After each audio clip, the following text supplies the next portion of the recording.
Operation സിന്ദൂരിനെയും വനിതാ സൈനിക ഉദ്യോഗസ്ഥരെയും അപമാനിച്ച് സമൂഹമാധ്യമങ്ങളിൽ പോസ്റ്റിട്ട ഒരു അധ്യാപകൻ, അശോക സർവകലാശാലയിലെ പ്രൊഫസർ അലി ഖാൻ മഹ്മൂദാബാദ്, അദ്ദേഹം UP സ്വദേശിയാണ്. ഈ അധ്യാപകന് ഇപ്പോൾ സുപ്രീം കോടതി ഉപാധികളോടെ ജാമ്യം കൊടുത്തിരിക്കുകയാണ്.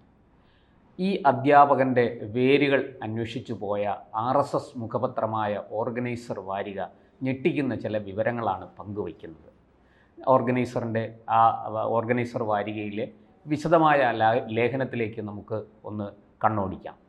ഈ അലി ഖാൻ മഹ്മൂദാബാദ് എന്ന് പറയുന്ന വ്യക്തി, അദ്ദേഹത്തിൻ്റെ മുത്തച്ഛൻ അക്കാലത്ത്, അതായത് ഇന്ത്യ സ്വതന്ത്രമാകുന്നതിന് മുമ്പുള്ള മുസ്ലിം ലീഗിൻ്റെ അഖിലേന്ത്യാ ട്രഷററും ഒപ്പം തന്നെ ലീഗിൻ്റെ ഫണ്ടറും മുഹമ്മദ് അലി ജിന്നയുടെ, ദുരാഷ്ട്രവാദത്തിൻ്റെ ഏറ്റവും വലിയ വക്താവും പ്രയോക്താവുമായ മുഹമ്മദ് അലി ജിന്നയുടെ സന്തത സഹചാരിയും അടുത്ത സുഹൃത്തും ഒക്കെയായിരുന്നു. അദ്ദേഹം ഇന്ത്യ സ്വതന്ത്രമായപ്പോൾ ഈ ഇന്ത്യയിലെ സ്വത്തുക്കൾ, ഭാരതത്തിലെ സ്വത്തുക്കൾ ഭാര്യയും മക്കളെയും ഏൽപ്പിച്ചിട്ട് ജിന്നയ്ക്കൊപ്പം പാകിസ്ഥാനിലേക്ക് പോവുകയും പാക് പൗരത്വം സ്വീകരിക്കുകയും ചെയ്ത ആളാണ്. ഇദ്ദേഹത്തിൻ്റെ അച്ഛനാകട്ടെ മുഹമ്മദാബാദിലെ 2 തവണ മുഹമ്മദാബാദിൽ നിന്ന് കോൺഗ്രസ് MLA ആയ ആളാണ്. ഇദ്ദേഹത്തിൻ്റെ ഭാര്യാപിതാവ് കാശ്മീരിലെ PDPയുടെ മന്ത്രി ആയിരുന്നു എന്നുള്ളതാണ്. അതുപോലെ ഈ അലി ഖാൻ നേരത്തെ സമാജ്വാദി പാർട്ടിയുടെ ദേശീയ വക്താവായിരുന്നു. അദ്ദേഹം 2015 ഡിസംബറിലാണ് ഈ ഹരിയാനയിലെ അശോക യൂണിവേഴ്സിറ്റിയിലെ പൊളിറ്റിക്കൽ ഡിപ്പാർട്ട്മെൻറ്റിൻ്റെ തലവനായിട്ട് വരുന്നത്. എന്തായാലും അദ്ദേഹം അങ്ങനെ വന്നതിന് ശേഷം അമേരിക്കയിലെ മിഷിഗൺ സർവകലാശാലയുമായിട്ട് ചേർന്ന് ഈ ഒരു ഇന്ത്യയിലെ രാഷ്ട്രീയത്തെക്കുറിച്ച് പഠിക്കാനായിട്ട് ഒരു സംവിധാനം ഉണ്ടാക്കി. അത് 15 കോടി രൂപ ചെലവിലാണ് ഒരു സ്ഥാപനം തന്നെ ഉണ്ടാക്കി അദ്ദേഹം. Trivedi centre for political data, TCPD എന്നാണ് അതിൻ്റെ പേര്. അത് ഈ രാഹുൽ ഗാന്ധിക്ക്, നമുക്കറിയാം, കഴിഞ്ഞ തെരഞ്ഞെടുപ്പിന് മുമ്പ് രാഹുൽ ഗാന്ധി വലിയ കോലാഹലം ഉണ്ടാക്കിയതാണ്. ജാതി സെൻസസ് വേണം, ഉടൻ നടപ്പാക്കണം, ജാതി സെൻസസ് എടുക്കണം എന്നൊക്കെ പറഞ്ഞ്. ആ ജാതി സെൻസസ് എടുക്കാനും അതുപോലെ ഇസ്ലാമോഫോബിയ പടർത്താനും വേണ്ടുന്ന ഉപദേശം നൽകിയ 2 ഫ്രഞ്ച് ശാസ്ത്രജ്ഞരുണ്ട്. അവരുടെ പേര് യഥാക്രമം ഫ്രഞ്ച് സ്കോളറായ ക്രിസ്റ്റഫർ ജാഫ്രലോട്ട്, അതുപോലെ തന്നെ അദ്ദേഹത്തിൻ്റെ ശിഷ്യൻ ഗിൽ വെർണിയേഴ്സ്. ഇവർ യഥാക്രമം ഈ TCPDയിലെ അലിഖാൻ്റെ സ്ഥാപനത്തിലെ വിസിറ്റിംഗ് പ്രൊഫസേഴ്സാണ്. അവർ അവിടെ നിരവധി പദ്ധതികൾ, ജോർജ് സോറോസ് എന്ന് പറയുന്ന അമേരിക്കൻ ഡീപ് സ്റ്റേറ്റിൻ്റെ ഏറ്റവും വലിയ ഫണ്ടറായ, അല്ലെങ്കിൽ അതിനോടൊപ്പം ചേർന്ന് പ്രവർത്തിക്കുന്ന ജോർജ് സോറോസിൻ്റെ നിരവധി പദ്ധതികളാണ് ഇവർ ഈ സ്ഥാപനത്തിലൂടെ നടപ്പാക്കിയത്. അതായത് ഈ സർവകലാശാല ഈ TCPD എന്ന് പറയുന്ന സ്ഥാപനം വഴി നടപ്പാക്കിയത്. ഈ TCPDയുടെ എക്സിക്യൂട്ടീവ് അംഗം നമ്മുടെ പഴയ മുഖ്യ തെരഞ്ഞെടുപ്പ് കമ്മീഷണറായിരുന്ന, ചീഫ് ഇലക്ഷൻ കമ്മീഷണറായിരുന്ന SY ഖുറേഷിയാണ്. അപ്പോൾ ഈ നെറ്റ്വർക്ക് എങ്ങനെയൊക്കെയാണ് പോയിരിക്കുന്നതെന്ന് മനസ്സിലാക്കാം. ഇതിലേക്കാണ് നമ്മുടെ ഓർഗനൈസർ വാരിക വിരൽ ചൂണ്ടുന്നത്.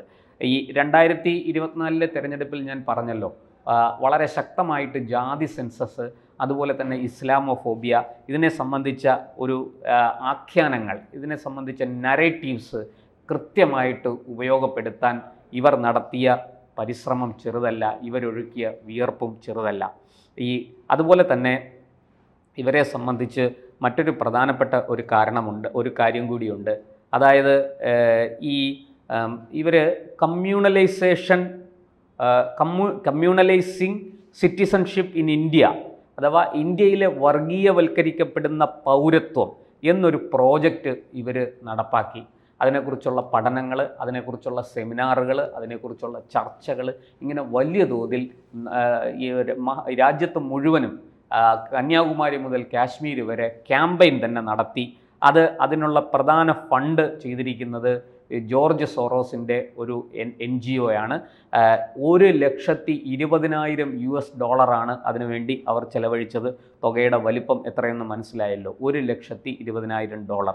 എന്തായാലും ഇവരുടെ ജോർജ് സോറോസിൻ്റെ ഹെൻറി ലൂസ് ഫൗണ്ടേഷനാണ് ഈ പണം നൽകിയതെന്നും ഓർഗനൈസർ വാരിക പറയുന്നു. അതുപോലെ തന്നെ TCPDയുടെ പ്രധാന ആൾക്കാരെല്ലാം, ഉന്നത പദവിയിലിരിക്കുന്നവരെല്ലാം ഈ ജോർജ് സോറോസിൻ്റെ ഓപ്പൺ സൊസൈറ്റി ഫൗണ്ടേഷൻ സമിതി ഫൗണ്ടേഷൻ, നമതി ഫൗണ്ടേഷൻ, അതുപോലെ തന്നെ Henry Luce foundation, centre for policy research CPC അടക്കമുള്ള നിരവധി ജീവകാരുണ്യ ഫൗണ്ടേഷനുകളുടെയും ഗവേഷണ സ്ഥാപനങ്ങളുടെയും ഭാഗമാണെന്നും ഓർഗനൈസർ വാരിക ചൂണ്ടിക്കാട്ടുന്നു. അതുപോലെ ഈ ഗിർ വെർണിയേഴ്സിൻ്റെ PhD ഗവേഷണ വിഷയം സമാജ്വാദി പാർട്ടിയെക്കുറിച്ചായിരുന്നു. അതായത് അലിഖാൻ മുമ്പ് പ്രവർത്തിച്ചിരുന്ന ദേശീയ വക്താവായിരുന്ന സമാജ്വാദി പാർട്ടിയെക്കുറിച്ചായിരുന്നു.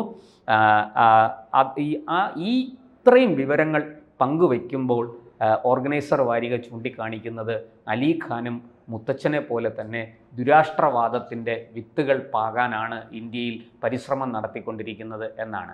ഇപ്പോൾ സുപ്രീം കോടതിയിൽ ഇദ്ദേഹത്തിന് ജാമ്യം കൊടുക്കണം എന്ന് പറഞ്ഞ് രംഗത്ത് വന്നത് നമുക്കറിയാം. സമാജ്വാദി പാർട്ടിയുടെ, ഇപ്പോൾ നേരത്തെ കോൺഗ്രസ്സിലായിരുന്നു, ഇപ്പോൾ സമാജ്വാദി പാർട്ടിയുടെ അഭിഭാഷകനായ കപിൽ സിബിലാണ്.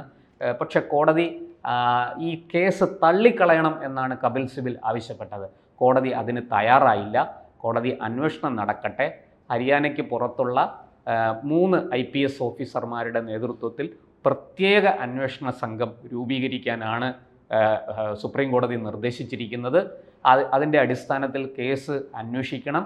ഈ പറഞ്ഞ അലിഖാൻ്റെ ഫേസ്ബുക്ക് പോസ്റ്റ്, സമൂഹ മാധ്യമങ്ങളിലെ ആ പോസ്റ്റ് എങ്ങനെയൊക്കെ ആരെയൊക്കെ താഴ്ത്തിക്കെട്ടുന്നതാണ്, നമ്മുടെ സൈന്യത്തിന് എന്ത് ദോഷം അതുകൊണ്ടുണ്ടാകും തുടങ്ങി എല്ലാ കാര്യങ്ങളും വിശദമായിട്ട് അന്വേഷിച്ച് റിപ്പോർട്ട് സമർപ്പിക്കണം എന്നാണ് ആവശ്യപ്പെട്ടിരിക്കുന്നത്, നിർദ്ദേശിച്ചിരിക്കുന്നത്.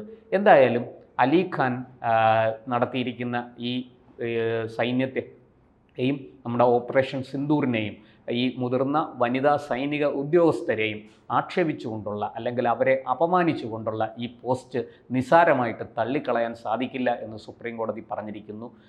അതുപോലെ തന്നെ കർശനമായ മാനദണ്ഡങ്ങളോടെയാണ് ജാമ്യം അനുവദിച്ചിരിക്കുന്നത്.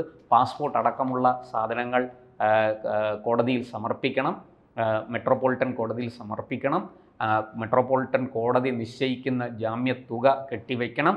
അതുപോലെ തന്നെ അന്വേഷണവുമായിട്ട് പരിപൂർണമായും സഹകരിക്കണം. ഒരു കാരണവശാലും അന്വേഷണം അട്ടിമറിക്കാനോ അതിൽ ഇടപെടാനോ ശ്രമിക്കരുത് തുടങ്ങി കർശന ഉപാധികളോടെയാണ് സുപ്രീം കോടതി ഈ ജാമ്യം അനുവദിച്ചത്.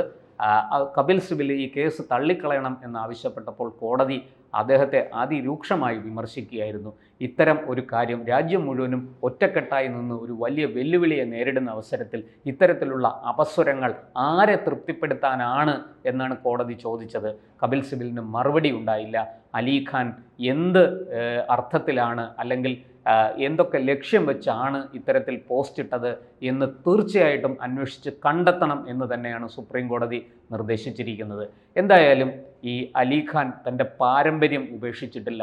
മുത്തച്ഛൻ ഉന്നയിച്ച, അല്ലെങ്കിൽ മുത്തച്ഛൻ വിയർപ്പൊഴുക്കിയ ദുരാഷ്ട്രവാദവും അതിനെ തുടർന്നുള്ള രാഷ്ട്ര വിഭജനവും ഒക്കെ ഒരിക്കൽ കൂടി ആവർത്തിക്കാനാണോ അലിഖാൻ്റെ ശ്രമം എന്ന് സംശയിക്കേണ്ടിയിരിക്കുന്നു.